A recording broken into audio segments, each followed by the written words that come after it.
This is Ashwin Rathod. I cleared this year's UPSC as well with All India rank 265. Would be getting the IAS. And last year I cleared it again. I got the last year भी मुझे मैंने UPSC clear किया था तो I got Indian revenue services customs last year. So एक revenue service से IAS की तरफ में अपग्रेड हुआ है in just a span of like 8 months. तो 8 महीने में 2 बार रिजल्ट लगा है and I cleared both times with a good rank. So, this about my introduction, I would say I come from Maharashtra, and till 2018 I was completing my graduation. उसके बाद में graduation के बाद में आई डिसाइडेड कि UPSC की तरफ जाएंगे and immediately after that I decided कि यूपीएससी प्रिपरेशन ही करेंगे। सो यूपीएससी का preparation I started and eventually in the first attempt I could not make it, but in the second attempt and the third attempt I made it twice. So a very brief about this is how I went after clearing the UPSC again after my graduation. So इसके अलावा काफ़ी सारे questions की मेरे पास में list दे रखी है जो काफ़ी रेलेवेंट से होता है। अगेन आई वुड से कि एक ये जो पूरा सेशन है इसको डिवाइड कर लेता है into the prelims, mains and the interview. और मैंने जो किया है वो आपके साथ में शेयर करता हूँ। तो यूपीएससी की जर्नी जो मैंने शुरू की थी एक्चुअली काफ़ी टाइम तक के इट वाज़ नॉट डिसाइडेड कि यूपीएससी ही करना है। इनिशियली इट वाज़ लाइक कि एक ग्रेजुएशन की स्ट्रीम चुन लेता है। पहले तो मेडिकल करना था, उसके बाद में I jumped into doing my graduation और फिर उसके बाद में जी, हाँ, आई फॉरगॉट टू मेंशन कि ये मेरा थर्ड अटेम्प्ट था। First attempt I did not clear it, second and third में आई क्लियर्ड इट। सेकंड में I got the IRS and third attempt में I made it to the Indian administrative services. तो हाँ, graduation में I decided कि UPSC की तरफ ही जाना है। तो एक बेसिक जो अंडरस्टैंडिंग मेरी डेवलप हो रही थी, it was during my graduation. उसके पहले तक के ऐसा कुछ भी नहीं था जो मैंने किया था कि यूपीएससी ही देना है। Okay, so during my graduation I started again बहुत ही बेसिक से शुरुआत किया। न्यूज़पेपर्स पढ़ा एंड देन बाकी सारी जो चीज़ें होती है, क्या-क्या सब्जेक्ट्स होते हैं यूपीएससी में, क्योंकि इससे पहले मैं पता नहीं था कि यूपीएससी में क्या-क्या चीज़ें होती है, क्या सब्जेक्ट्स होते हैं। तो इवेंचुअली जैसे स्टार्ट किया, जैसे समझना शुरू किया यूपीएससी को, तो like during my preparation of graduation थोड़ी बहुत जो बेसिक आइडिया मुझे लगी यूपीएससी के बारे में वो यहीं से थी। एक्चुअल प्रिपरेशन मेरी 2018 के बाद में ही शुरू हुई है जब मैंने यूपीएससी के बारे में like I completely devoted my self to it and that was during the graduation thing itself. So so again जैसे मैंने बोला है कि इस पूरे वीडियो को 3 स्टेजेस में डिवाइड कर लेता है, the prelims, mains and the interview part. Mostly ये होता है कि जो प्रीलिम्स का फ़ियर है वो बहुत ज़्यादा होता है और वो इसलिए भी होता है क्योंकि एस्पायरेंट्स बहुत ज़्यादा है और पेपर काफ़ी ज़्यादा टफ बन रहे हैं। I have also seen this years paper as well और वो कुछ नया इंट्रोड्यूस करवा के लेके आया यूपीएससी की कितने ऑप्शन सही है इसमें से 2 सही है या 3 सही है। तो ऐसा कुछ कॉम्बिनेशन वाला पैटर्न भी अभी यूपीएससी लेके आया है। So now what I did to clear UPSC prelims. See, I followed a very basic strategy. मैं आपको रिक्वेस्ट करता हूँ कि you take a pen and a paper and just note down the important points क्योंकि ये काफ़ी relevant रहने वाले हैं आपके प्रिपरेशन के लिए भी। जो अगले साल पेपर देंगे उनके लिए भी बहुत ज़्यादा रेलेवेंट है ये। So what I did, UPSC prelims मेरा फर्स्ट अटेम्प्ट में निकला नहीं था। तो अगेन वो यही चीज़ थी कि काफ़ी ज़्यादा फोबिया था यूपीएससी प्रीलिम्स से रिलेटेड। काफ़ी ज़्यादा लोग होते हैं जो पेपर देते हैं बट अगेन निकलता नहीं है ये पेपर। और वो इसलिए नहीं निकलता है क्योंकि we do not have that proper guidance कि पढ़ना क्या है।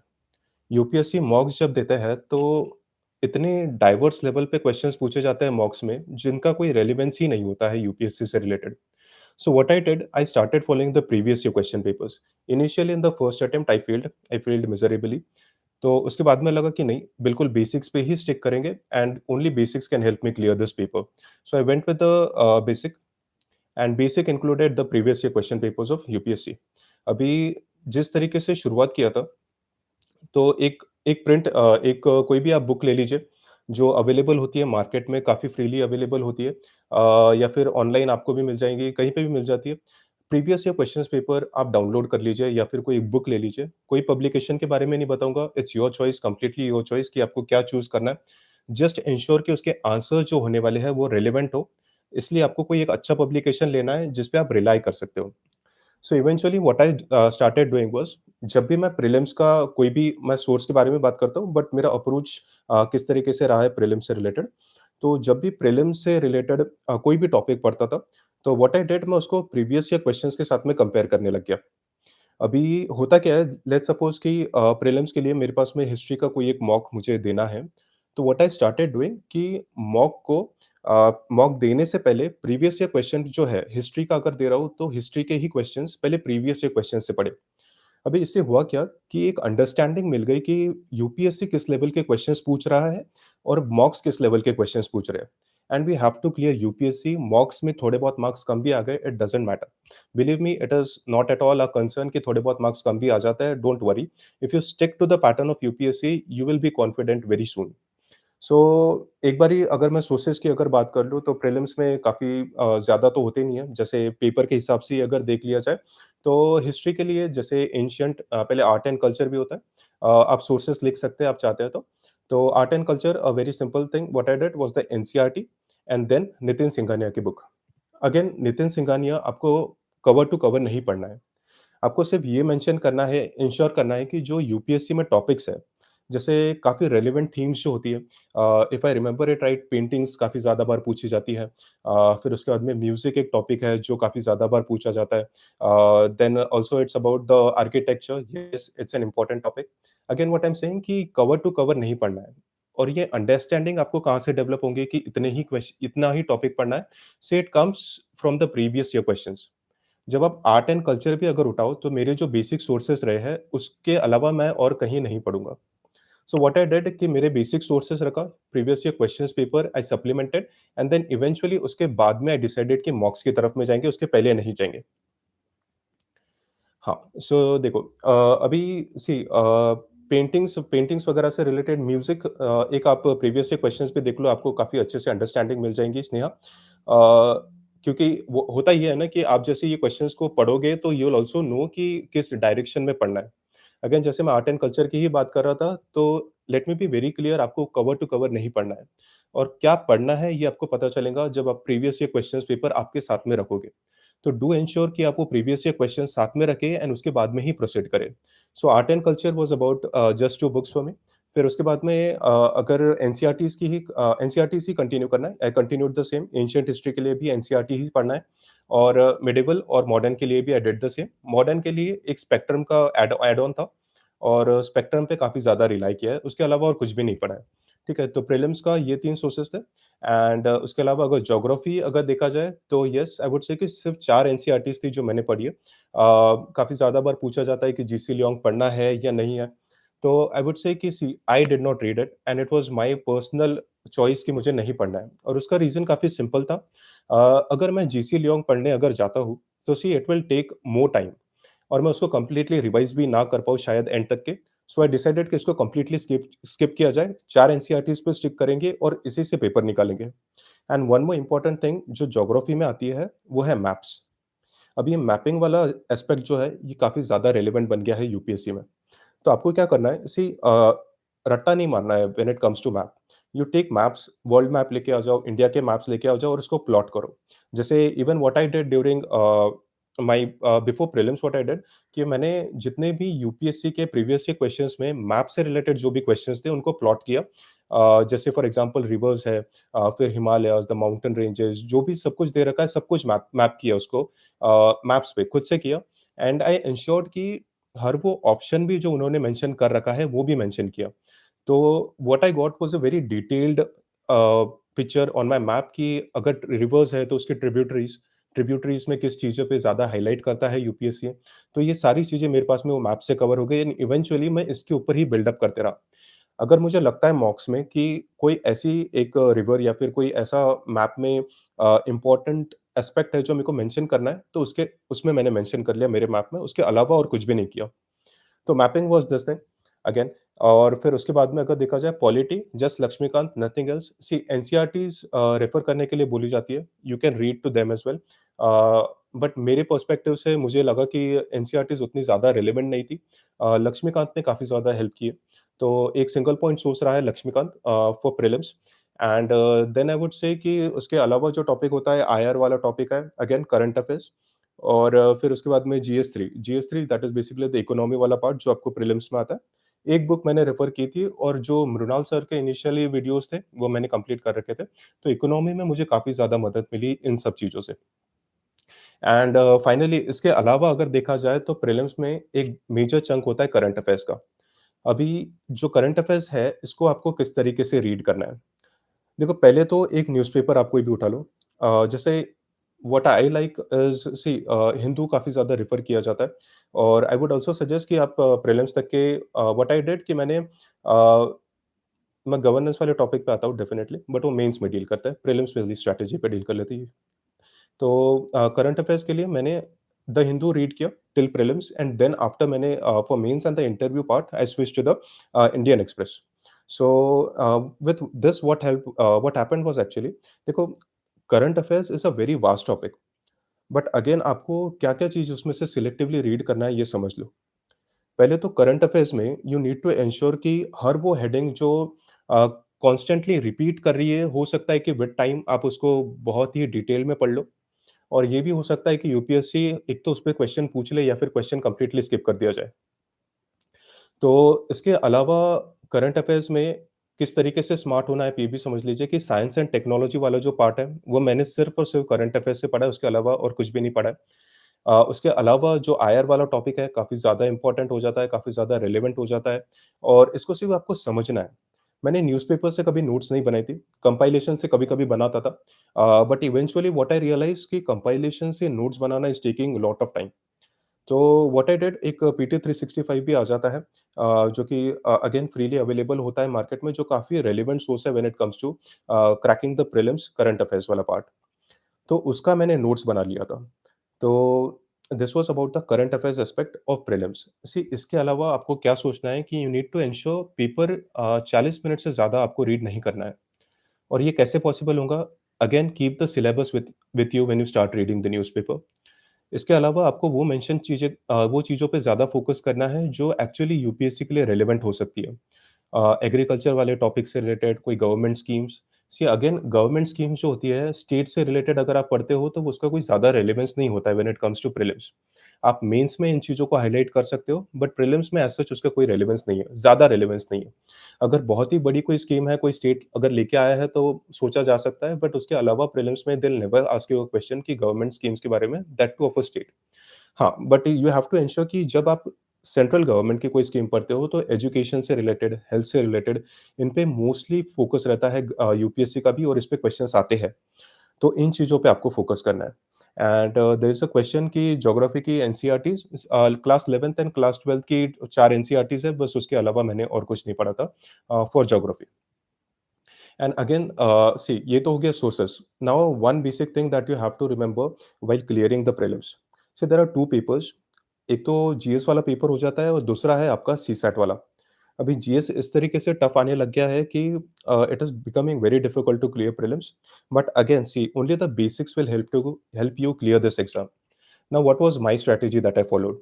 एक तो 2 घंटे का पेपर होता है, मतलब 120 मिनट का पेपर होता है, जीएस-1। अभी इसको डिवाइड किस तरीके से करना है कि एंश्योर कि आपका पेपर जो है कंप्लीट 105 या 110 मिनट में कंप्लीट हो जाए।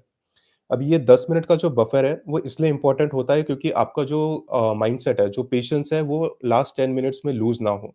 क्योंकि ये होता क्या है कि usually we tend to take the paper till the last moment और फिर हम पैनिक करने लग जाते हैं। And eventually this is the reason why most of us do not clear the prelims. तो ये आपको बिल्कुल भी नहीं करना है। जब भी आप प्लानिंग करो मॉक्स के लिए भी, एंश्योर कि आप 105 या 110 मिनट में पेपर का प्लानिंग करें। सो मैं 3 राउंड्स में पेपर सॉल्व करता था when it comes to the prelims stages. एक तो I had this habit of solving the paper from last. So question number 100 से लेके क्वेश्चन नंबर 1 तक के स्टार्ट किया and then marking only those things and marking only those question जिसके बारे में मुझे कंप्लीट आइडिया है। उसके अलावा बिल्कुल भी नहीं मार्क करेंगे। See first thing, your patience is very important when you solve this exam and second is your understanding. See UPSC knows कि आप कहाँ कोलैप्स कर सकते हो। And in order to tackle this exam you need to be more competitive and you need to ensure कि हम UPSC clear करके आ रहे हैं, प्रीलिम्स क्लियर करके आ रहे हैं, whatever be the case. So just what I used to do कि 100 में से 100 से 1 तक के गए, फर्स्ट राउंड कंप्लीट किया एंड एंश्योर कि पूरी तरीके से सिर्फ वही क्वेश्चंस मार्क किए गए हैं जो पता है, जो गलत हो ही नहीं सकते। फिर सेकंड राउंड में फिर सेकंड राउंड में आई स्टार्टेड सेकंड राउंड में वो वाले क्वेश्चंस होते हैं जो जिसमें आपको हो सकता है कि 3 ऑप्शंस के बारे में पता है, 1 के बारे में नहीं पता या फिर 50-50 वाली केसेस होती है। ऐसे वाली चीज़ें जो होती है और थर्ड वाले राउंड में see you need to take risk क्योंकि इवेंचुअली पेपर इस तरीके से टफ होने लग गया है कि you can not clear this prelims exam by without taking risk. अभी ये रिस्क टेकिंग बिहेवियर आपका सिर्फ रिस्क नहीं लेना है, it has to be calculated. वे कैलकुलेटेड इस तरीके से कि एक आपके पास में एक इंट्यूशन होता है कि हो सकता है कि ये 3 में से ये वाली चीज़ें सही लग रही है। So what I used to do, I used to follow my instincts and mark that thing. And eventually, till I remember the second attempt and the third attempt I gave, I've solved more than 90 questions, 90 plus questions, and that was because these things they usually helped me. So whenever I solved more questions, मेरा chances of clearing the prelims वो ज़्यादा बेहतर हो जाता है। So this is what I realise during my mocks and mocks again सिर्फ उसी के लिए मॉक्स दो क्योंकि आपको एक स्ट्रैटेजी डिवाइस करना है at the end of prelims. जब आपका प्रीलिम्स अप्रोच हो जाता है तो आपकी स्ट्रैटेजी बिल्कुल चेंज मत कीजिए जो आपने मॉक्स में फॉलो की है, इंश्योर कीजिए कि वही स्ट्रैटेजी आप प्रीलिम्स में अप्लाई करेंगे क्योंकि एक एंड मोमेंट पे स्ट्रैटेजी चेंज करना काफ़ी काफ़ी कॉस्ट कर सकता है आपको। Do not change your strategy. हाँ, 1 या 2 प्लान्स के साथ में जा सकते हैं आप एग्ज़ाम सेंटर में जब आप प्रीलिम्स दो क्योंकि इम्पोर्टेंट होता है ये एग्ज़ाम क्लियर करना। आपकी स्ट्रैटेजी से ये एग्ज़ाम क्लियर करता है, ये बिल्कुल आपका डिस्क्रिशन है। So this is my strategy for the paper 1। Again I would say your patience is what counts. See जब 10 से 15 लाख स्टूडेंट्स जब पेपर देखते हैं तो यूपीएससी नोज़ कि स्टूडेंट्स कहाँ पे फ़ॉल्टर करेंगे। इवन इट नोज़ कि ऐसे क्वेश्चन्स होते हैं जो दिखने में तो काफ़ी बड़े होते हैं, बट उनका आंसर्स काफ़ी छोटा होता है या फिर बहुत ही सिंपल वे में एक बेसिक अंडरस्टैंडिंग से ही आंसर निकल जाता है। तो एंश्योर कीजिए कि आप पूरे तरीके से वो 2 घंटे पेपर में ही ध्यान दीजिए। Do not think about what will be the cut off, do not think what the result will be. So this is how I dealt with the paper one. And CSAT again UPSC is making the CSAT paper very tough. And the reason is, see, most of us they tend to ignore CSAT till the prelim stage. अगर 2 या 3 महीने बच जाते हैं prelims को, then we start focusing upon it. So I have a question which says कि CSAT की strategy, हाँ, so what I did was मैंने फ़ोकस किया मेरे टॉपिक्स पे, जैसे कॉम्प्रिहेंशन मुझे काफ़ी ज़्यादा उस पे बिलीव था कि कॉम्प्रिहेंशन मेरे को क्लियर करा सकता है exam CSAT. So again I give more of my time on CSAT comprehensions क्योंकि एक 45 से 50 क्वेश्चन के अराउंड कुछ चलता है कॉम्प्रिहेंशन का। तो ये काफ़ी ज़्यादा हेल्पफुल रहा है मेरे लिए सीसैट को टैकल करने के लिए। अपार्ट फ्रॉम इट रीज़निंग वाला भी एक ऐसा एरिया था जो मैं सब मतलब बहुत ज़्यादा तो अच्छा नहीं, बट हाँ, मैं उसको क्लियर कर सकता हूँ, ये मुझे लगा। तो रीज़निंग अगेन मैं रीज़निंग पे जाता था, बट कुछ ऐसे 10 से 15 क्वेश्चन्स होते हैं जो कि कोर मैथ्स वाले होते हैं, जिनको मैं कभी हाथ ही नहीं लगाता हूँ, क्योंकि इवेंचुअली ये मुझे हो सकता है कि नेगेटिव मार्किंग की तरफ में लेके चले जाए। देखो हाँ, तो this was how I dealt with CSAT. See again I would say it's a qualifying paper and to qualify you need to know कि आपकी स्ट्रेंथ्स कहाँ पे है। जैसे आई न्यू कि मुझे कॉम्प्रिहेंशन पे बहुत ज़्यादा भरोसा है, तो कॉम्प्रिहेंशन पे I used to give more time. But again I would state कि आप सीसैट को एट द 12th आवर मत रखिए। एंश्योर कि आप इसको 2 या 3 महीने पहले इसके पेपर्स कुछ सॉल्व कर लीजिए, कुछ मॉक्स दे दीजिए। इससे एंश्योर क्या हो जाएगा, एक तो आपको कॉन्फिडेंस आ जाएगा कि अगर आप अच्छा कर रहे हो तो यू विल नो कि सीसैट मेरा हो सकता है। सेकेंडली अगर आप अच्छा नहीं कर रहे हो तो यू नो कि आपको ज़्यादा प्रिपरेशन करना है। मतलब आपके पास में जो 3 महीने का टाइम है उसमें आप सीसैट को 1 या 2 घंटा उससे ज़्यादा नहीं देना है, बट देना ज़रूर है। तो वो कॉम्प्रिहेंशन हो सकता है, रीज़निंग हो सकता है या फिर core maths. You need to ensure कि आपका स्ट्रैटेजिक आपका कोर एरिया कौन-सा है जिस पे आपको होल्ड रखना है और यही स्ट्रैटेजी के साथ में आपको प्रोसीड करना है when you give the final paper. So coaching test series जो होती है, व्हाट आई फाउंड कि most of the test series बहुत से डायमेंशंस पे क्वेश्चंस पूछ लेती है जिसका यूपीएससी से कोई एक्चुअल रेलेवेंस होता ही नहीं है। इससे होता क्या है कि जैसे-जैसे टाइम जाता है, जैसे-जैसे आप मॉक्स देते हो, आपका प्रेशर कंपाइल होने रहता है कि मॉक्स में कम मार्क्स आ रहे हैं, सेकंडली आप रिवाइज़ नहीं कर पा रहे हो। सो मैंने क्या किया था सेकंड एंड थर्ड अटेम्प्ट में व्हाट आई डिड कि मैंने सिर्फ प्रीवियस ईयर क्वेश्चंस को ही स्टिक करके रहा। व्हाट आई फेल्ट वाज़ कि जब प्रीवियस ईयर क्वेश्चंस को बेस रख के जब आप मॉक्स देते हो, तो एक आपके पास में अंडरस्टैंडिंग होती है कि मॉक्स में जो क्वेश्चंस पूछ रहे हैं, जो काफ़ी इर्रेलेवेंट है, उनको अवॉइड करना है, उनको नहीं पढ़ना है। सिर्फ वो क्वेश्चंस जो कोर एरियाज़ पे होते हैं, किस तरीके से आपको उनको रिवाइज़ करना है मल्टीपल टाइम्स। ये आपको अंडरस्टैंडिंग सिर्फ मॉक से ही मिलती है और mocks and previous year questions को कंपेयर करने से मिलेगी। And there is one more thing I would like to share कि जब आप मॉक्स देते हो, तो एक वो बल्कि 30-40 पेजेज़ का एक पीडीएफ होता है। आपको पूरा उसको रेफर नहीं करना है। सी पहले क्वेश्चंस कुछ 8 से 10 पेजेज़ के करीब कुछ क्वेश्चंस चलते हैं। सो व्हाट आई डिड, जब मैं मॉक कंप्लीटली सॉल्व कर लेता था, तो आई एन्श्योर्ड कि जो सॉल्यूशन है, वो सॉल्यूशन को वहीं पे क्वेश्चन के साइड में ही लिख दिया जाए। तो इवेंचुअली मेरे पास में एक मॉक सिर्फ़ 8 या 10 पेजेज़ की रहेंगे, उससे ज़्यादा रीड नहीं करेंगे। क्योंकि अल्टीमेटली आपका एंड गोल होता है प्रीलिम्स क्लियर करना।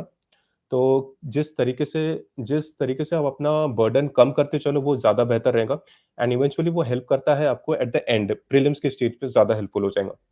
This is very holistic strategy I would से, जो मुझे हेल्पफुल रही प्रीलिम्स की टैकल करने के लिए। And secondly, so there is one more question से, हिंदी मीडियम वाले इंग्लिश में कैसे प्रिपरेशन करें?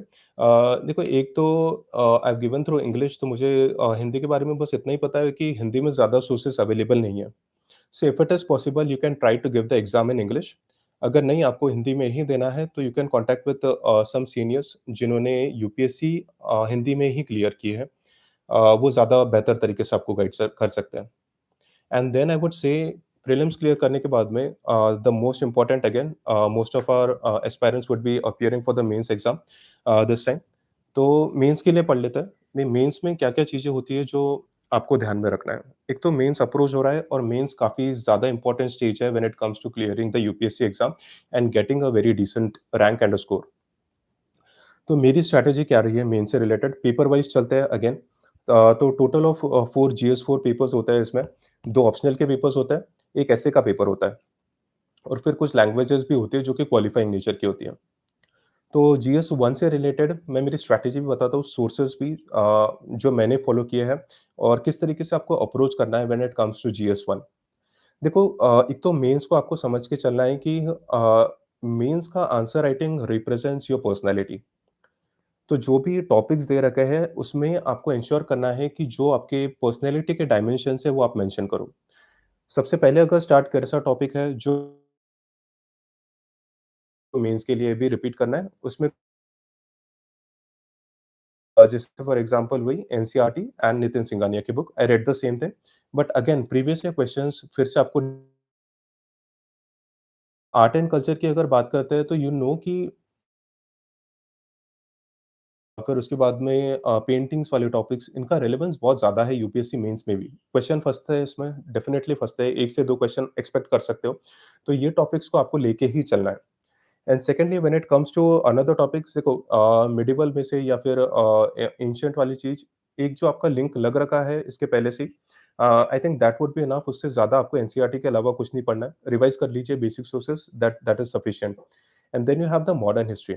मॉडर्न हिस्ट्री काफ़ी ज़्यादा रिलेवेंट होता है when it comes to mains as well. Again sources को डाइवर्सिफाई नहीं करना है। मैंने एनसीईआरटी पढ़ी थी, और उसके बाद में एक सोर्स पढ़ा था द स्पेक्ट्रम का।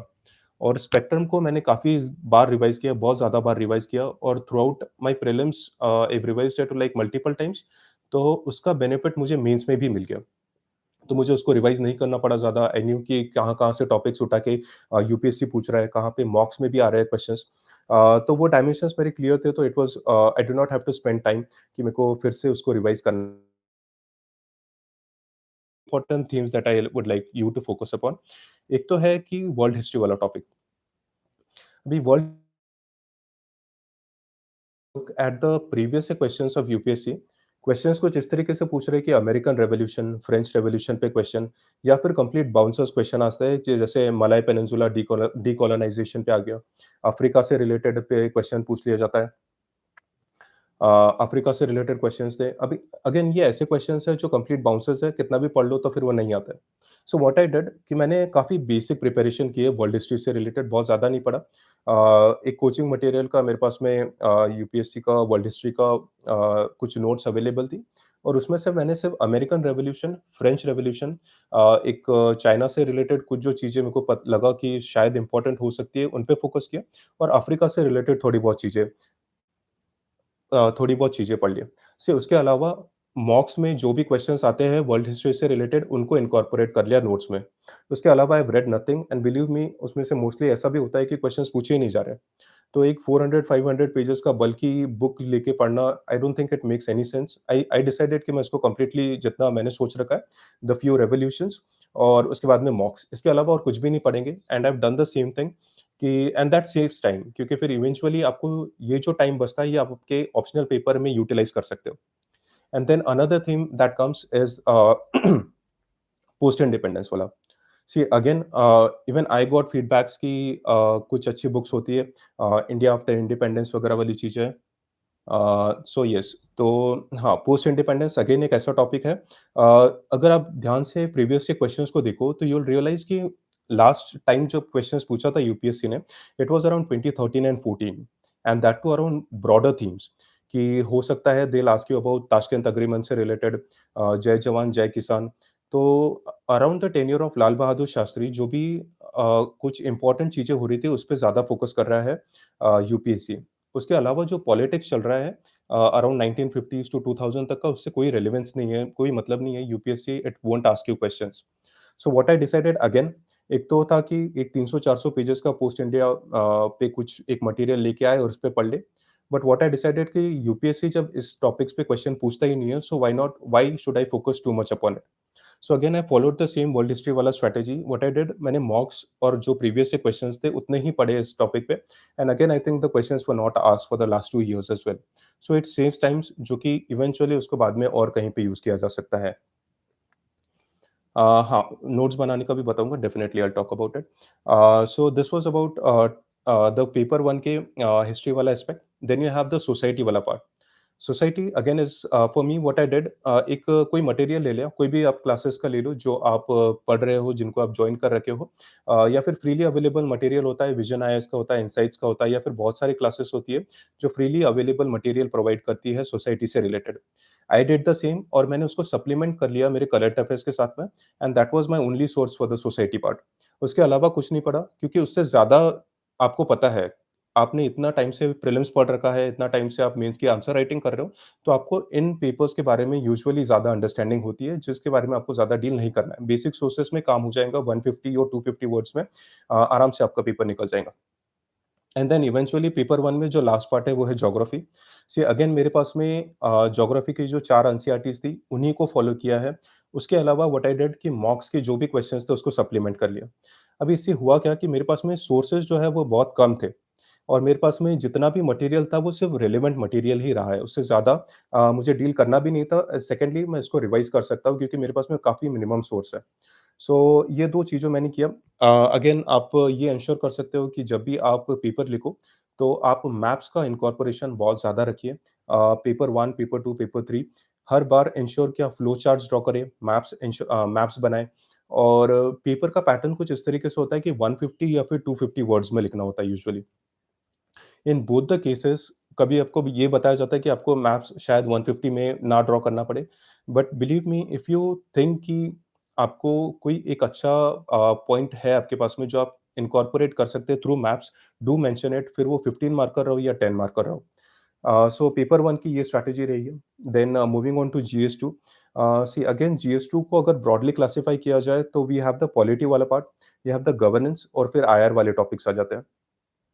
अभी politically I did not go anywhere. Again Laxmikanth, the Bible, it helped. So how to remember maps, he have talked about maps कि किस तरीके से आप उसको खुद से मैप्स ड्रॉ कीजिए, एंड उसको रट्टा मत कीजिए, उसको प्लॉट कीजिए, मैप्स में प्लॉट कीजिए जो इंपॉर्टेंट पॉइंट्स हैं, और कुछ प्रैक्टिस कर लीजिए मेंस के लिए। जैसे इंडिया का मैप हो जाता है तो प्रैक्टिस कर लीजिए, that's more than sufficient.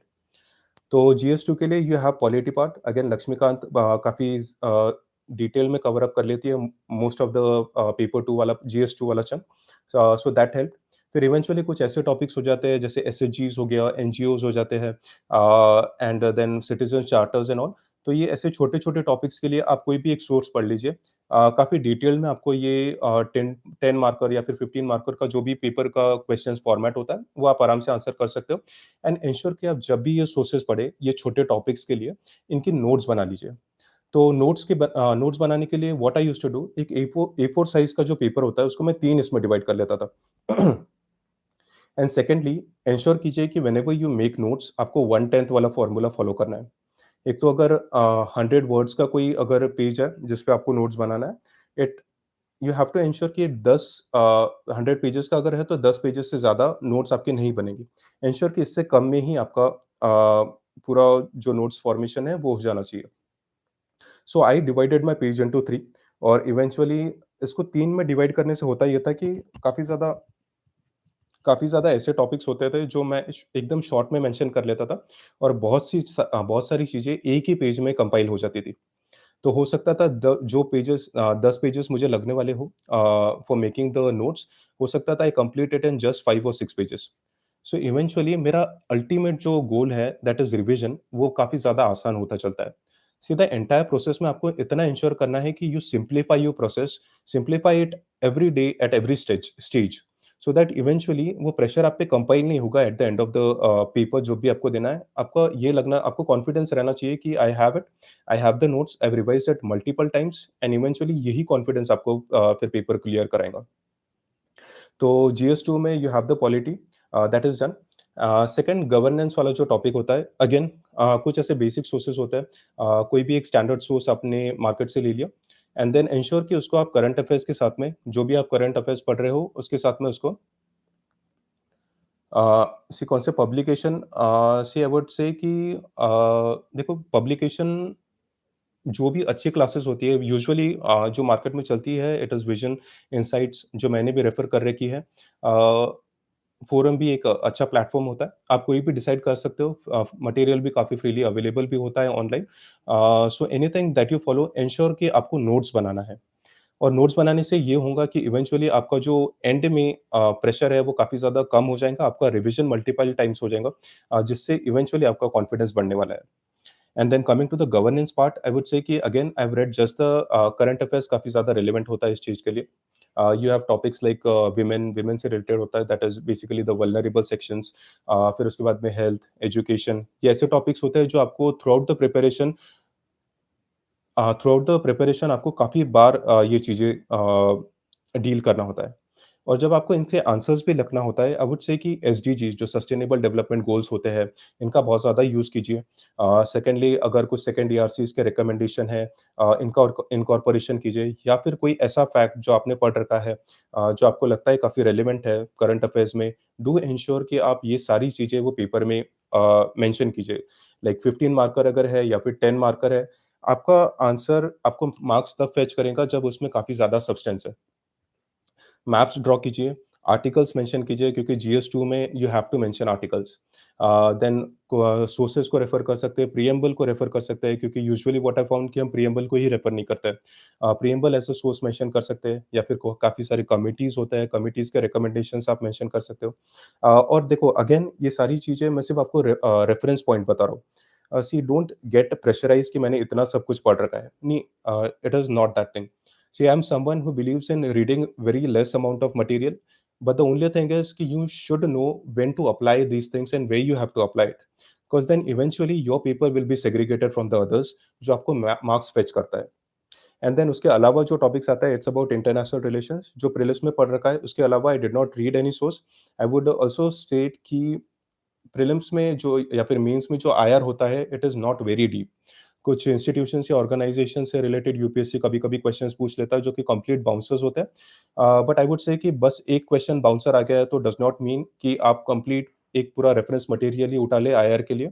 Don't do it. Stick to the very basic. अगर आपको नहीं आ रहा है तो हो सकता है और बहुतों को नहीं आएगा वो आंसर एंड इवेंचुअली वो इतना अफेक्ट नहीं करता है मार्किंग सिस्टम में। So GS2 was about, I've also shared my material as well. Okay, and then you have GS3.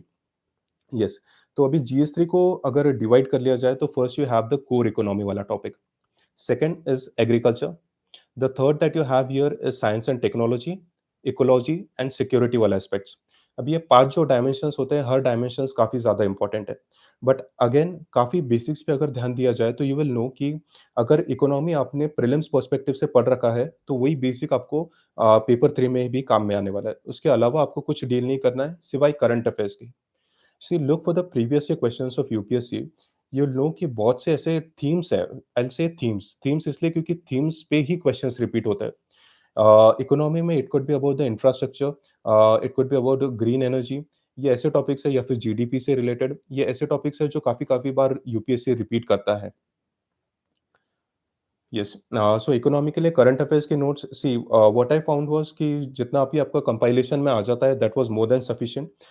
Basic of economy जो होता है, मैंने यूट्यूब के मृणाल सर के वीडियोज़ मैंने फॉलो किए थे, और इकोनॉमी पर्सनली मुझे काफ़ी इंटरेस्टिंग भी लगता है, तो मुझे इकोनॉमी एज़ सच कभी बोर नहीं करता है। But then again, how do you make notes of economy वाला topic? See first I would say कि आप इकोनॉमी को समझने में ध्यान दीजिए। हमको इकोनॉमी पढ़ना है यूपीएससी के लिए, इकोनॉमिक्स नहीं पढ़ना है। और ये इकोनॉमी जब आप समझने लग जाओगे, as as your understanding grows in this topic, you will realise कि जो बेसिक थीम्स है सिर्फ उसी पे क्वेश्चंस आ रहे हैं, और आपको थीम्स समझना है यूपीएससी की। Again for economy, I would say कि अगर आपके पास में कोई भी एक बेसिक मटेरियल है, जैसे आई रिमेंबर आई रेड एक श्रीराम आईएएस की कोचिंग का मटेरियल था, एक ब्लैक कलर बुक था जो मुझे काफी ज्यादा रिलेवेंट लगा। I read the same. See there are questions की सम मृणाल इकोनॉमी नोट्स ठीक है क्या? सी अभी जो नोट्स आते हैं, मेरे ख्याल से मेरे कुछ फ्रेंड्स रेफर करते थे, वो काफ़ी ज़्यादा बल्की नोट्स होते हैं। जो इकोनॉमी की मैं बात कर रहा हूँ, मृणाल सर के वीडियोज़ की, वो है जो काफ़ी पहले यूट्यूब पे ये वीडियोज़ फ्रीली अवेलेबल होते थे मृणाल सर के। वो उन्होंने कुछ पिलर्स में डिवाइड करके इकोनॉमी पढ़ा रखी है, and I found it to be the best source for economy as such. मैंने उसी को रेफर किया है, उसके अलावा मैंने सिर्फ कंपाइलेशन पढ़ा है जो करंट अफेयर्स का था, उसी में से नोट्स बनाई है। अगर आपको लगता है कि आपको इनिशियल स्टेजेस पे समझना थोड़ा मुश्किल हो रहा है इकोनॉमी, आई वुड से कि टेक योर टाइम। इकोनॉमी जैसे जैसे रिपीट होता जाएगा, आपको इंश्योर आप ये समझ सकते हो कि काफ़ी सारे टॉपिक्स रिपीटेटिव होते हैं।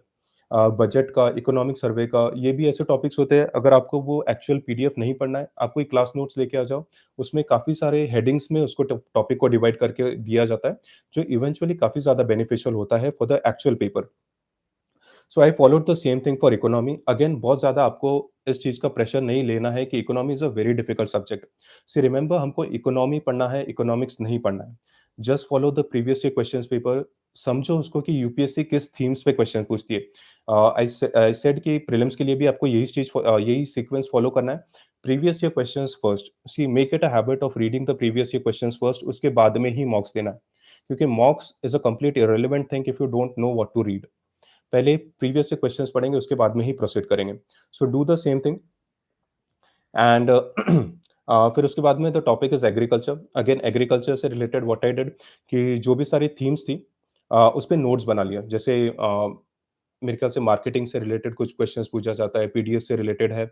जो जो भी यूपीएससी का सिलेबस है, उसको थीम वाइज कवर अप कर लीजिए, it would be very beneficial to you as well. And फिर उसको कंपाइल कर लीजिए करंट अफेयर्स के साथ में। सो प्रिया इज सेइंग कि इकोनॉमी थोड़ा हार्ड लगता है। See Priya, you need to ensure कि एज आई सेड, इकोनॉमी पढ़ना है, इकोनॉमिक्स नहीं पढ़ना है। It's a very simple paper, you just need to know कि यूपीएससी क्या चाहता है। And once you get this thing, once you know कि यूपीएससी की डिमांड क्या है, यूल स्टार्ट रियलाइजिंग कि एकदम बेसिक्स में ही काम बन जाता है यूपीएससी का। तो जस्ट उसके कोर कॉन्सेप्ट्स पे फोकस कीजिए। जैसे मैंने कहा कि मृणाल सर के यूट्यूब वाले वीडियोस जो काफ़ी पहले आए थे, those are very beneficial. Take your time, go through it, and it will be like you'll really feel ki economy is not that boring. It's a very good, interesting subject. Uh, okay, so one question is, is it possible to crack mains in 100 days? And another is, sir, economy के लिए Mrinal sir के handouts mains के लिए okay है। So see again, as I said, मैंने वो handouts नहीं पढ़े। So I won't refer to you something that I haven't done myself. मैंने जो किया है वो बस यही, जो प्रीलिम्स के लिए मेरा इकोनॉमी का सोर्स रहा है, बस सेकेंडली मैंने उसको कंपाइल किया है मेरे करंट अफेयर्स के साथ में एंड मॉक्स के साथ में। इतना ही मैंने मेंस के लिए किया है, क्योंकि इससे ज़्यादा मुझे लगता नहीं है, 150 या 250 वर्ड्स में इससे ज़्यादा आप मेंशन भी कर सकते हो। ओके, सो एंड उसके अलावा there is one more thing कि is it possible to crack mains in 100 days? See most of us who prepare for mains, like during covid times, I remember कि एक 70-74 days का ही period available था, उससे ज़्यादा mains में तो time मिलता भी नहीं। 100 डेज में क्लियर किया जा सकता है क्या? बिल्कुल क्लियर किया जा सकता है। The thing is, you need to plan well. अगर आपको फोकस करना है, see there are two things जो मीन्स डिफाइन करती है। एक तो आपका optional subject and the other is 2 E's, that is essays and the ethics paper, जिस पे अभी आएँगे आगे में। सो आई कैन डेफिनिटली से कि 100 डेज़ में आप बिल्कुल क्लियर कर सकते हो। सो एग्रीकल्चर वाले टॉपिक में हम थे। अगेन वही same basics, the previous questions, compilation and उसके अलावा आपको एंश्योर करना है कि मॉक्स में जो टॉपिक्स दे रखे हैं, जो कि करंट में चल रहे हैं, आप फैक्ट्स वगैरह जो है वो आपके मॉक्स में ऐड कर लीजिए, जो भी आंसर शीट रहेंगी उसमें। And then third we go for ecology and environment. Again ये एक ऐसा टॉपिक है जो आपको प्रीलिम्स में भी बहुत ज़्यादा रिलेवेंट होता है। प्रीलिम्स में काफ़ी ज़्यादा रिलेवेंट होता है, तो इसको आपको दोनों पर्सपेक्टिव से अगर पढ़ना है तो आई वुड से कि एक एक कोई भी बुक उठा लीजिए। मेरे ख्याल से शंकर आईएएस की एक इकोलॉजी एंड एनवायरनमेंट वाली बुक थी। अगेन कवर टू कवर नहीं पढ़ना है। Be very smart when you deal with UPSC. देखो यूपीएससी क्रैक करना है, इकोलॉजी एंड एनवायरनमेंट के बारे में पूरा टाइम पढ़ते रहेंगे। So what you have to do is focus upon the previous year question paper of UPSC first for ecology. वो आपको बेसिक गाइडेंस देगा कि आपको इकोलॉजी में क्या-क्या थीम्स कवर अप करना है from from your basic source. Now once you do that thing, फिर उसके बाद में आपको मॉक्स में अगर आप जाना चाहते हो तो जा सकते हो, but again I would say कि बहुत ज़्यादा टॉपिक्स नहीं पढ़ना है प्रीलिम्स के लिए। इकोलॉजी एंड एनवायरनमेंट पहले पहले प्रीवियस से क्वेश्चंस विल गाइड यू कि किस तरीके से आप इजीली ये पेपर क्लियर कर सकते हो।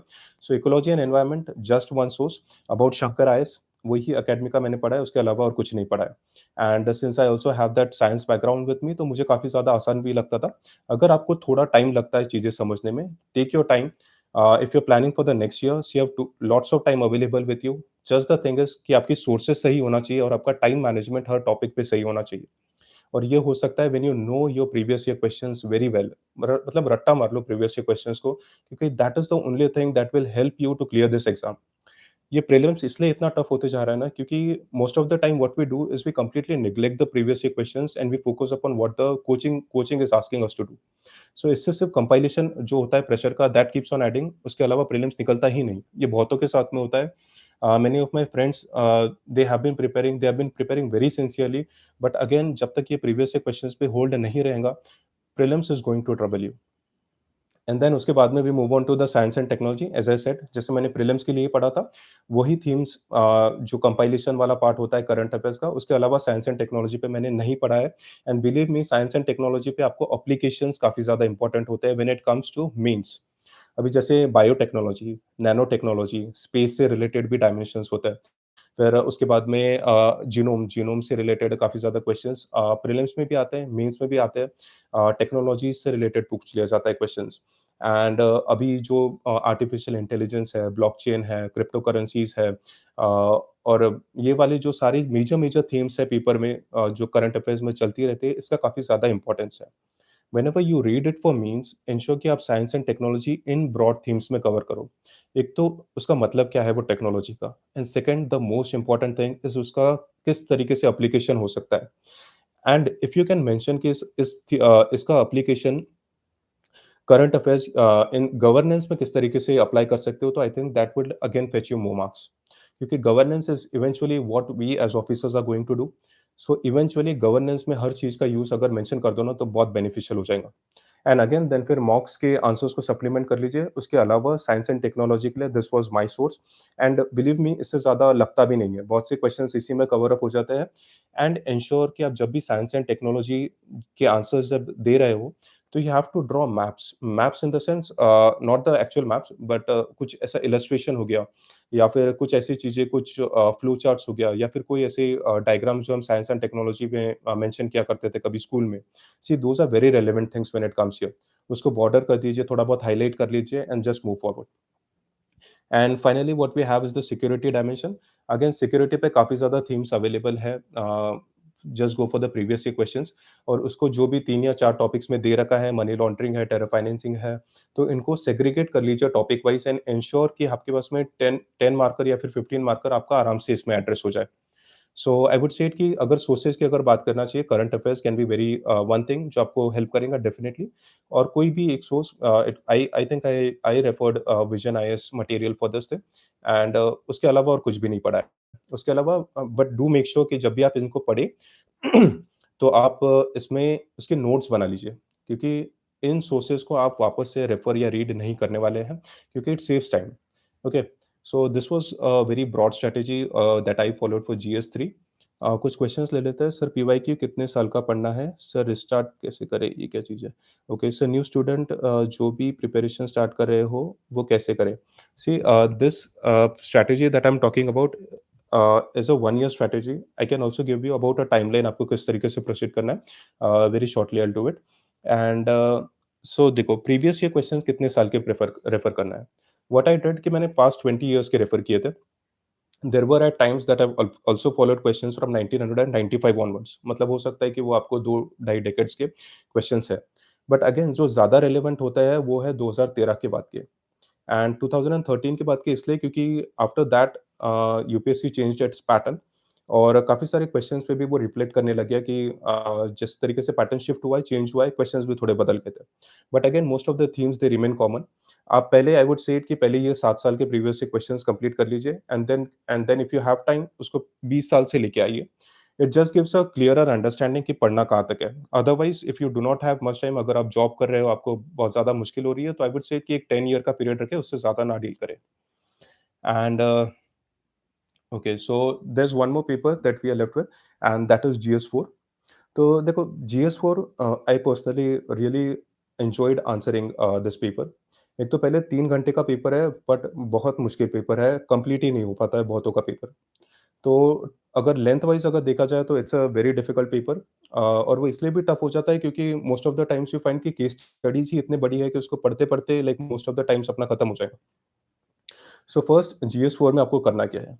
What I used to do कि मैंने जितने भी टॉपिक्स दे रखे हैं, उसपे खुद की डेफिनिशंस बना ली। और सबसे ज़्यादा जो मेरे लिए हेल्पफुल रहा है, वो है कि जो डेफिनिशंस मेरी खुद की रही है, I have supplemented it with the जो मॉक्स मैंने दिए। So I have made many many mistakes in my mocks, मतलब बहुत से मॉक्स होते हैं जिसपे मैं बहुत ही घटिया स्कोर कर देता था। एंड से आई वाज़ नेवर अफ्रेड कि मेरे मार्क्स कम आ रहे हैं and the only reason is कि मैं मेरे प्लानिंग से चल रहा हूँ। आई नो कि दिस प्लान ऑफ माइन जो मैं सोच रहा हूँ कि हो सकता है मेरे मार्क्स आज कम आ जाए, but the feedback that you get in the मॉक्स कि हो सकता है उनकी डेफिनिशंस मेरी डेफिनिशन से काफ़ी ज़्यादा रिलेवेंट हो। तो वो मैंने इनकॉर्पोरेट करना शुरू कर दिया। उनके एग्ज़ाम्पल्स एग्ज़ामिनर्स ऐसा भी करते हैं कि they will write and give you the examples as well, तो वो इनकॉर्पोरेट करना शुरू कर दिया। और फिर जब अगला मॉक दिया तो इसको कंप्लीट रिवाइज़ करके आई have given the next mock. So what happened is कि इवेंचुअली विद टाइम जैसे सेकंड अटेम्प्ट में आई remember I have given around 10 और 12 मॉक्स दिए थे मैंने सिर्फ एथिक्स पेपर से रिलेटेड। सो वो टॉपिक्स इतनी बार रिपीट करने लग गए कि इवेंचुअली मुझे मेरे नोट्स पढ़ने की भी ज़रूरत नहीं पड़ी। क्योंकि if it's about accountability, it's about integrity, मेरी डेफिनिशंस मेरे पास में तैयार थी। मैं वही कोट करता था, वही मेंशन करता था। And there is one more thing that I would like to say कि मुझे एथिक्स में मेरे ख्याल से 114 मार्क्स के करीब कुछ आए हैं ये बार भी, जो कि अच्छे मार्क्स हैं। इवेंचुअली आप पेपर को 2 इसमें डिवाइड कर लो। एक तो एथिक्स का जो एक्चुअल कोर सब्जेक्टिव वाला पार्ट है and then the case studies वाला पार्ट है। अभी जो सिलेबस वाला टॉपिक्स है, अगेन आपको वही सारी चीज़ें मेंशन करना है जो आपने सिलेबस में पढ़ रखा है, वही थीम्स है, उसके अलावा कुछ नहीं। लेक्सिकन अगर आप चाहो तो पढ़ सकते हो। I personally did start reading lexicon, फिर उसके बाद मैं did not follow. I felt कि मेरे खुद के डेफिनिशंस मुझे ज़्यादा सूट कर रहे हैं, तो I started referring the same. And one more thing what I used to do in my mocks was कि जो एथिक्स के टर्म्स होते हैं, डेफिनिशन होते हैं, उसमें थोड़ा फ्लो चार्ट्स ड्रॉ करना शुरू कर दिया।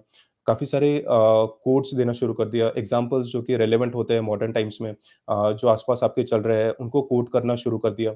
तो इससे हुआ क्या कि पेपर में एनरिचमेंट जो होता है आंसर्स का, वो काफ़ी ज़्यादा होने लगा एंड इवेंचुअली इस ये रिफ्लेक्ट करने लग गया मेरे मार्क्स में। अच्छे मार्क्स मिलते थे मुझे एथिक्स में and the only reason was this कि मैंने फ्लो चार्ट्स इसमें भी मेंशन किए, पेपर 4 में भी मेंशन किए हैं। काफ़ी सारे एग्ज़ाम्पल्स मेंशन किए। अगर आपको थिंकर्स वगैरह पता है, तो आप थिंकर्स भी कोट कीजिए, बिल्कुल कोट कर सकते हैं आप। ये आपको मार्क्स फेच ही करते हैं, ये आपको नेगेटिव में कभी नहीं लेके जाएँगे। ओके एंड उसके बाद में case study aspect. See again case study is something which is very important and at the same time it's a very time consuming process.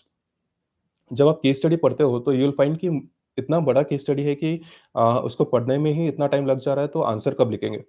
So what I did, एक जैसे 180 मिनट्स का जो paper होता है, मैं उसको 2 इसमें डिवाइड कर लेता हूँ। 90 minutes I will be giving for the case studies and 90 minutes रखेंगे जो कोर जो फर्स्ट वाला हाफ है उसके लिए।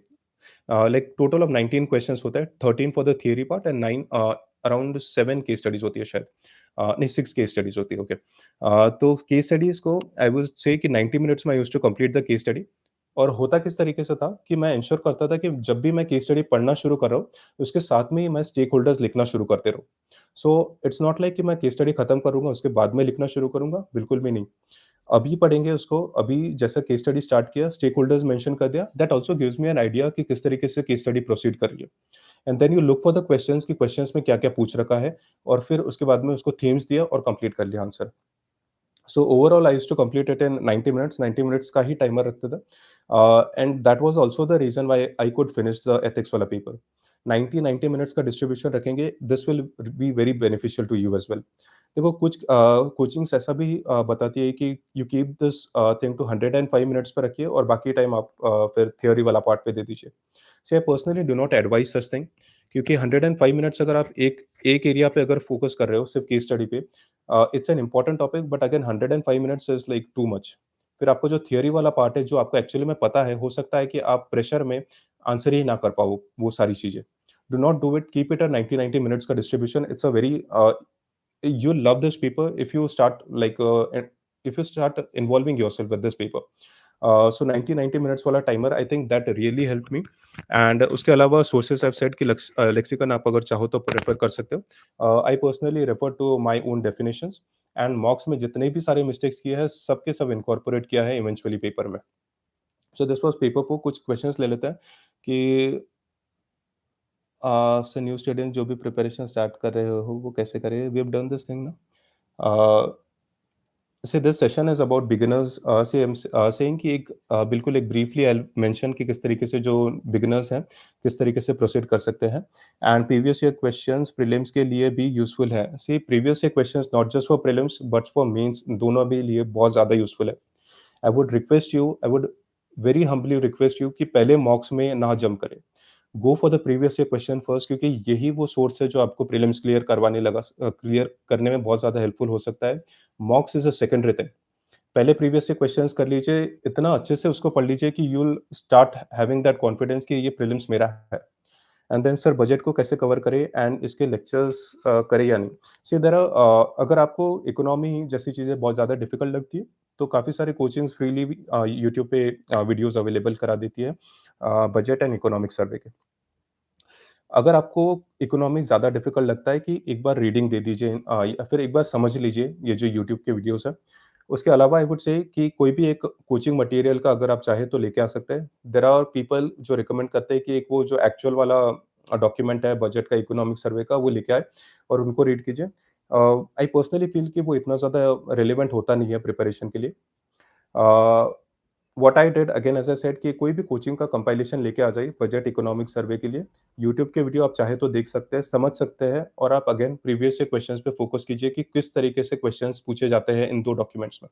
बहुत ज़्यादा रिलेवेंट है ये डॉक्यूमेंट्स, बट अगेन इनका रिलेवेंस समझना चाहिए इसको पढ़ने के लिए। ठीक है? एंड केस स्टडीज़ कैसे समझे? See have told this thing. ARCs is important, yes. Neelima, ARCs you have to read. उसका काफ़ी ब्रीफली सेकंड ARC स्पेशली उसके नोट्स बना लीजिए। If not notes, at least you should know कि कौन-सा पॉइंट कहाँ पे है, ताकि उसको रेफर कर सके वो बाद में। 11th-12th की बुक्स भी पढ़नी है। मोस्ट इकोनॉमी के लिए आई वुड से कि अगर आप चाहो तो पढ़ सकते हो। Even even I started reading 11th and 12th, but personally I felt कि इतना ज़्यादा 12th की आई थिंक माइक्रो इकोनॉमिक्स वाली बुक है, जो ज़्यादा रिलेवेंट नहीं है। 11th की इज़ इम्पोर्टेंट। सर आपने बजट कैसे कवर किया? आई have answered this thing. Again budget is something, एक ऐसा डॉक्यूमेंट जो आप एक तो करंट अफेयर्स में काफ़ी सारी चीज़ें भी चलती रहती है। Eventually after the budget and the economic survey, वो भी आपको हेल्पफुल होता है किस तरीके से क्लियर करना है paper. And secondly I I bought one compilation और उसको ही मैंने पढ़ा है। Okay. What is the right times to make note and the approach for it? See, notes काफ़ी ज़्यादा रिलेवेंट है when it comes to UPSC preparation. See, do not proceed further if you are not making notes, क्योंकि eventually जो चीज़ आप revise नहीं कर सकते हो उसको आपको नहीं पढ़ना ही नहीं चाहिए। And if you think it's important, do make notes. See, I said you said कि किस तरीके से 1/10 का एक लॉ होता है जो आपको फॉलो करना है। अगर 100 पेजेस है तो 10 पेजेस से ज़्यादा नोट्स नहीं बनेंगे। और नोट्स बनाने के लिए अगेन जो आपको चीज़ें फॉलो करना है वो यही है कि आपको एंश्योर करना है प्रीवियस से क्वेश्चंस अगर आप समझ लिए हो तो देन यू नो कि कहाँ-कहाँ से क्वेश्चन बन सकते हैं। इवेंचुअली यही चीज़ें फिर आपको रिवाइज़ करना है। So notes making is a very important thing. Book for ethics I have answered this thing Priya कि एक लेक्सिकन अगर आप चाहो तो you can read it. I started reading lexicon but eventually I realise कि मेरे खुद के आंसर्स ज़्यादा बेहतर है वो बुक से, तो I relied on my source. And then eventually एक जो पेपर बच जाता है वो है एसे। सो ऐसे फॉर मी देखो एक इतने सारे डायमेंशंस अवेलेबल होते हैं ऐसे के लिए कि एक यूनिक स्ट्रैटेजी डिवाइस करना मुश्किल है। बट अगेन अपनी खुद की स्ट्रैटेजी अगर आप इम्प्लीमेंट कर सको तो that would be very beneficial, वो आपको मार्क्स में भी रिफ्लेक्ट होने लग जाएगा। What I personally did for ऐसे, देखो 2 ऐसे लिखना होता है आपको, अगेन वही 3 आवर्स का टाइम है आपके पास में। You divide your time and 90 minutes में एंड इंश्योर कि पहला ऐसे आपका 90 मिनट्स में कंप्लीट हो जाए and the second it's completed in another 90 minutes. So एक स्ट्रैटेजी अगर मैं ब्रीफली बता दूँ तो मेरे लिए मेरे एनेक्डोट्स ज़्यादा काम के थे फॉर ऐसे। एनेक्डोट्स इसलिए काम के थे क्योंकि आई रियलाइज़ कि जो कोट्स वगैरह होते हैं उसको मैं मुझे वो थिंकर्स वगैरह के नाम याद नहीं हो रहा है। So I completely skip that topic. Anecdote से ही शुरू करता था। फिर उसके बाद मैं used to start with the introduction part की थीम क्या बोल रही है। फिर उसके बाद में just add on the pointers. एक अनुदीप दुरीशेट्टी सर का एक एसे का मॉक है मेरे ख्याल से, I think it's at forum. वो जो उनका मॉक उन्होंने दिया है I think that was very helpful, वो जो डॉक्यूमेंट है। And that was the only essay strategy. उसके अलावा I have given plenty of mocks for essays. I remember I have written around 20-25 essays. जो मुझे पेपर जब लास्ट वाला attempt दिया था I think I scored around 136 marks in essay. Even this time around 125 के करीब कुछ आए हैं। तो एसेज में it's only practice that has helped me to clear this exam. Just practice and add multiple dimensions. It could be social, economical, political, economy, environment. जितने भी dimensions add कर सकते हो, just keep on adding it and make your essay very interesting. उसके अलावा और कोई चीज़ नहीं होती है। And yes, practice, practice lots of mocks। और किसी एक तो सीनियर से या फिर कोई कोचिंग से फीडबैक ज़रूर ले लेना, बहुत ज़्यादा हेल्पफुल रहेगा। Okay, so there are lots of questions on prelims, but let me complete the interview wala part. So I think we are done with the means and interview part. Again, it's something which is very unique. After having cleared the prelims and the main stage, you need to realize कि आप उन 10 या 15 lakh candidates में से सिर्फ 2000 बचे हो जिन्होंने अभी इंटरव्यू देना है। So this is the amount of rejection that UPSC does in prelims and the main stage. Only 2000 appear for the interview. It's a very unique experience, it's a very wonderful experience. आप उन लोगों के साथ में interact करने वाले हो जिन्होंने अपनी पूरी लाइफ ये सर्विस के लिए कंट्रीब्यूट कर दी है, डेडिकेट कर दी है।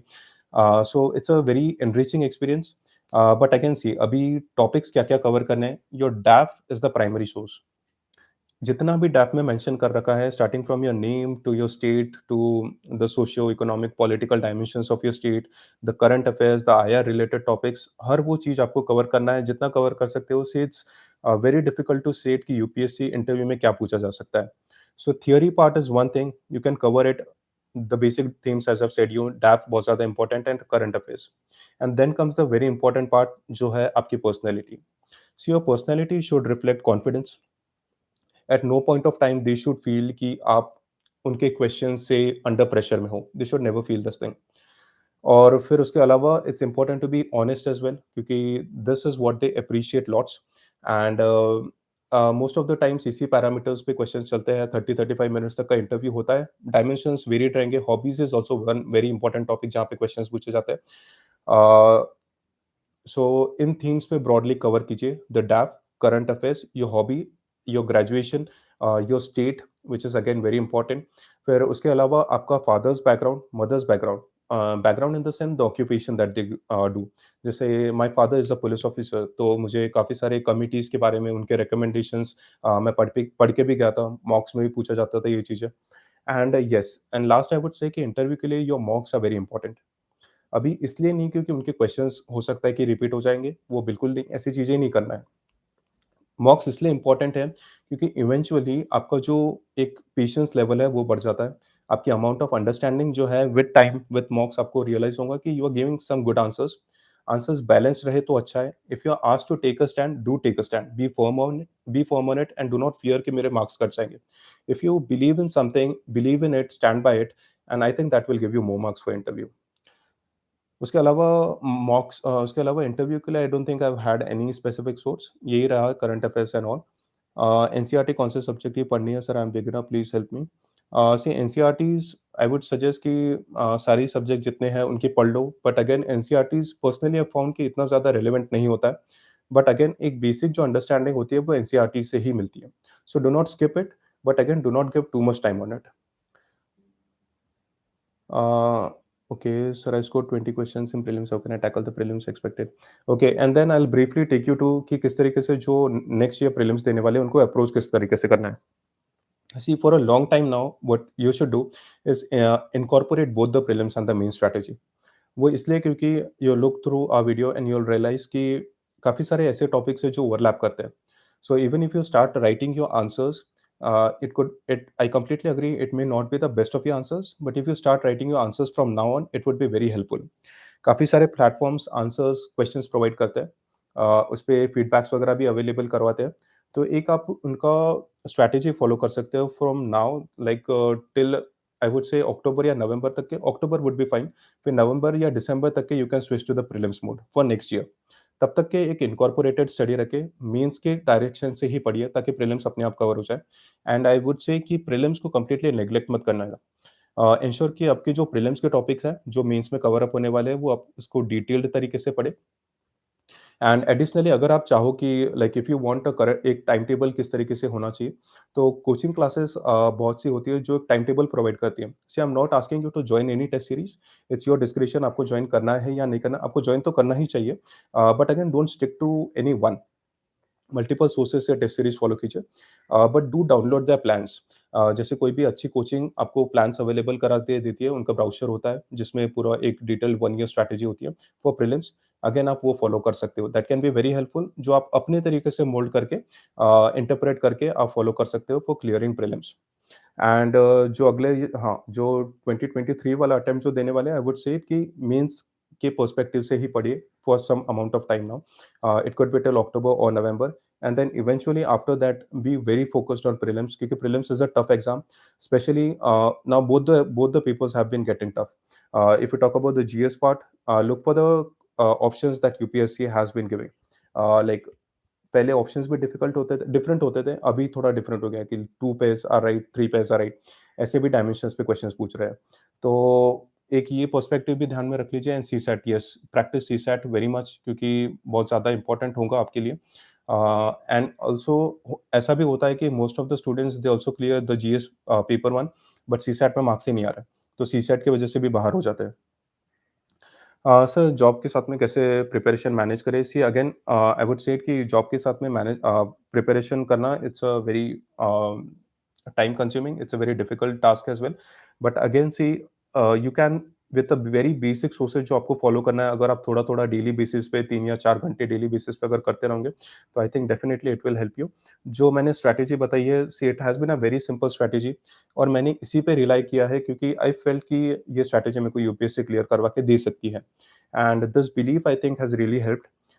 So for those who are working, I would say कि आपका काम भी कीजिए, but at the same time कुछ थोड़ा amount of time dedicated UPSC को दे, ताकि eventually if you giving the next attempt आप काफ़ी इजीली इसको सेल कर जाओगे। सी जीएस की कोचिंग कहाँ से की थी? I think my coaching was in Vajiram and Ravi. That was a very long, 2018 में जून में I started. So but I did not go for coaching for very long. 2-3 महीने कोचिंग किया, then I like did not go after that. आप अपनी book list share कर सकते हैं। सिर्फ आई कंप्लीटली सेट कि मेरी बुक लिस्ट क्या-क्या चीज़ है, तो उसके अलावा तो और कुछ नहीं है। And I think most of the things we have discussed. And yes, I would also state ki see, I'm always there for you if you need me. Facebook पे you can connect with me as Ashwin Rathod, and also on Instagram I am there as Ashwin45 underscore IAS. The only request I would make is hello hi वाले messages please avoid करना। Directly be on the question जो आपको चाहते हैं वो mention कीजिए। Take your answer and I would be more happy if you do this thing. क्योंकि होता ऐसा है ना कि इतने सारे मैसेजेस आते हैं कि रिप्लाई करना मुश्किल हो जाता है। सो यू माइट फील कि सर रिप्लाई नहीं कर रहे हैं, but it's not humanly possible to reply. Ensure कि आप डायरेक्टली आपकी क्वेरी मेंशन करें, और ये एंश्योर कर दीजिए कि आपका एक ही क्वेश्चन में काम पूरी तरीके से हो जाए, so you don't have to wait for my replies again and again. I will definitely reply, but आपका क्वेश्चन जो है वो काफ़ी डिटेल्ड रहेगा, तो I will appreciate it more. GS के लिए लेक्चर्स किन सब्जेक्ट के लिए करनी चाहिए और किन सब्जेक्ट के नहीं? सी लेक्चर्स किसके करने चाहिए, किसके नहीं, ये तो बताना थोड़ा मुश्किल है। आपका इंटरेस्ट पे भी डिपेंड करता है कि आपने क्या फ़ॉलो किया है, क्या आपका बैकग्राउंड क्या रहा है। सो जैसे आई सेड कि पेपर 3 मेरे लिए काफ़ी ईज़ी हो जाता था, पेपर 2 भी थोड़ा बहुत ठीक ही था। तो हिस्ट्री वगैरह जैसे आई डिड नॉट लाइक ज्योग्राफी, तो मैं इंश्योर करता था कि ज्योग्राफी पे ज़्यादा से ज़्यादा टाइम दिया जाए। And also one more question that is remaining is कि किस तरीके से ऑप्शनल ऑप्शनल की क्या स्ट्रैटेजी होनी चाहिए। See, there are two things that I considered while appearing for my while choosing a optional subject. So पहला तो ये था कि आपका इंटरेस्ट कौन से सब्जेक्ट में है। So this interest thing eventually matters क्योंकि you have to read your optional for a very long time. Also for those people who are giving their attempt the next year, I would state कि अगर आपका optional अभी से आप decide कर लो तो that would be very helpful for you and start preparing for it. So पहले तो ऑप्शनल डिसाइड किस तरीके से किया जाए। देखो यूपीएससी के वेबसाइट पे you will find a list of the all the optional papers that are available with UPSC. आप वो टॉपिक्स एक तो वो लिस्ट ले लीजिए, फिर इसमें से सेग्रीगेट कर लीजिए वो टॉपिक जिनमें आपको लगता है कि आपका इंटरेस्ट है। And then eventually what you do कि इनका सिलेबस निकाल के चेक कीजिए कि ऐसे कौन से टॉपिक्स हैं जिनके साथ में आप ज़्यादा कनेक्ट फील कर रहे हो। सो दिस इंटरेस्ट वाला थिंग इट इवेंचुअली मैटर्स क्योंकि you have to take this optional paper for a very long time. Prelims के 2-3 महीने तक के पहले तक के आप इसको पढ़ोगे, फिर उसके बाद में प्रीलिम्स का एक थोड़ा गैप आता है, बट अगेन प्रीलिम्स के बाद में आपको इवेंचुअली इसको कंप्लीट करना है मेंस के लिए। And again those who are preparing for the next year I would state कि प्रीलिम्स के जब तक आप मेंस एंड प्रीलिम्स का इंटीग्रेटेड स्टडी कर रहे हो that could be around December, ensure कि आपका ऑप्शनल पेपर भी कंप्लीटली ये टाइम तक के प्रिपेयर हो जाए। So I chose zoology as my optional subject, and the reason was first is the interest, and second I felt कि अगर मेरा interest है तो I can score good as well. That eventually happened. एक अच्छा score आया, I think I scored 280 marks, 277 marks I think. Uh, so optional subject. So I think this is what helps your interest and the marks. Your optional subject should reward you marks क्योंकि eventually आप जितना hard work इसमें डाल रहे हो it should be rewarding. तो उसके अलावा आपका जो भी हार्ड वर्क है यू विल फील कि यार नहीं एग्जाम नहीं निकल पा रहा है। And optional is a 500 marks thing, do not take it lightly, be very careful when you choose it because once you choose it उसके बाद में there is no going back. Take your time and decide it and complete it by December if you appearing for the next year. अपने language कैसे strong करें? My age 23, my English and Hindi very weak. So English and Hindi see I don't think language is a very big issue here. See ensure कि आप English में अगर आप जो आप सोचते हो वो अगर आप एक्सप्रेस कर सकते हो through your papers I think that's the only thing that matters. Do not overthink about it and whenever you start writing your papers you will realise कि आपकी लैंग्वेज जैसे ही इंप्रूव कर रही है। Okay, so I think I've answered most of your questions. इसके अलावा, see, as I said, I'm always there for you on Facebook and Instagram. Connect with me, and I've shared my ID as well, Ashwin45_IAS. I'll be there for you, always there for you. Just remember that you directly ask your question. That would be more appreciative. And उसके अलावा there are questions की answer writing for GS3 facing problem. See,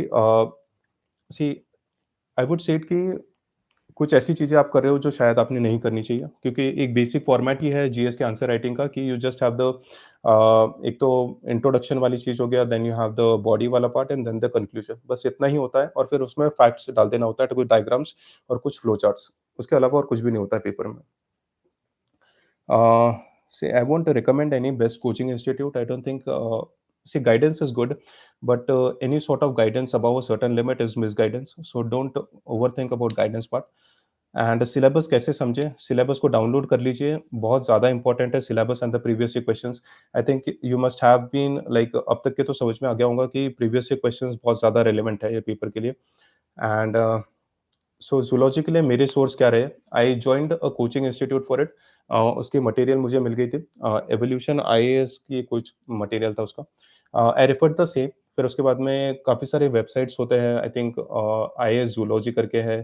तो ये सारे websites, फिर उसके बाद में स्लाइड शेयर एक ऐसा वेबसाइट था जिस पे काफ़ी सारे टॉपिक्स मुझे मिल गए। But for zoology what I realised is कि ऐसा हो रहा है कि पूरा सिलेबस ही काफ़ी ज़्यादा इम्पोर्टेंट है। सिलेबस के हर टॉपिक पे देयर हैव बीन क्वेश्चंस और these have been very repetitive. तो the only thing I found is कि सिलेबस इज़ द की। हर टॉपिक पे you should have at least 15 marker ready with you और 20 मार्कर रेडी विथ यू, ताकि उसमें से ही question बनेगा, उसके अलावा और कहीं नहीं पूछते हैं। मैथमेटिक्स ऑप्शनल कैसा रहेगा? See, I have no idea about this thing, maths optional. If you have your background as maths, उसका सिलेबस डाउनलोड कर लीजिए, समझ लीजिए कि हो सकता है मार्क्स मिल सकते हैं, या फिर कोई टॉपर जिन्होंने लिया है, they can help you better. उसके अलावा I think I have answered most of your questions, so do connect with me, stay in touch, and one more thing, see, UPSC demands some very basic things from you. First is, having come here, you need to realize that it's a leadership position. You're not going to do all ratta wala things. You need to ensure that your understanding helps you to clear this exam. Be it the prelim stage, main stage, or the interview stage, understand each and everything, what is relevant, what is not, and how you are going to proceed. Your plan should be ready with you. Implement it no matter what, and enjoy life. And I'm saying it because you see, most of the times people I've seen, aspirants studying for like hours. I've been going to the library, saw people studying from 6 o'clock in the morning to 11 or 12. When I used to study, but then see, it's important that you give time to yourself. If you feel like meditation, see, meditation has helped me very well. I continued in my prelim stage as well. During prelims, I remember I studied for like 12, 13 hours during the prelims paper stage. That, to counter that amount of stress, I think it's important that you go for meditation, or any hobby that you want to. But I would just say कि कुछ ऐसी hobby रखो, कुछ ऐसी physical activity that keeps you in the game constantly. And also during the mains, अभी कितने घंटे पढ़ना है? I was seeing this question. I would say कि see, you don't need to study like for very long, for many hours. What I did कि जब mains का एक ऐसा स्टेज था जहाँ पे I've read the most, I think three papers I used to write on a daily basis, so that's like 9 hours of constant writing. And then उसके बाद में आपको ये पेपर रिवाइज भी करना है, एंड देन ऑप्शनल भी रीड करना है. So I think that was the only stage. Mains में ही सिर्फ I read for around 14-15 hours. उसके अलावा तो I have given a decent amount of 7-8 hours on a daily basis, और जब प्रीलिम्स आ जाए तो I have kept it around 10 to 12, क्योंकि बहुत सारी चीज़ें आपको रिवाइज करना है, बहुत सारी चीज़ें आपको ध्यान देना होता है, और इवेंचुअली इतना टाइम कंट्रीब्यूट करने से ही आती है. हॉबी को लगती है तो टैलेंट.